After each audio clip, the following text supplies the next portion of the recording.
សន្តានហរតីនៃព្រះអរហន្តមកលើពួកជនមកចត់យ៉ាងណាទឹកចិត្តម៉ែឪលើបុត្រធីតាមកចត់អស្ចារ្យក៏យ៉ាងនោះដែរចូលកូនទាំងឡាយកុំវាយតម្លៃទឹកចិត្តប្រពៃនៃពុកនិងម៉ែឲ្យស្មើនឹងទ្រព្យឬស្មើប្រាក់ខែព្រោះថាឪម៉ែជាព្រះអរហន្តនៅក្នុងលោកនេះពុំមាននរណា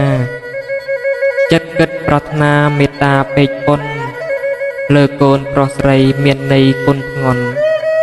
ឲ្យដូចអរហន្តមេត្តាបិតា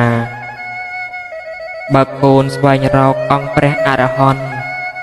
ដើម្បីបន្ទន់អោនក្រាបសិរសាកូនត្រូវនឹកដល់មេត្តាបិតាព្រះអរហន្តាស្ថិតនៅក្នុងផ្ទះមេត្តាបិតាចិន្តាបរិសុទ្ធស្ម័គ្រស្មោះលើបុត្រសុទ្ធចិត្តរងលះកម្លាំងកាយចិត្តជីវិតប្រាក់មាសចិត្តល្អដូចព្រះវេស្សន្តរសត្រាសូមអនុមោទនា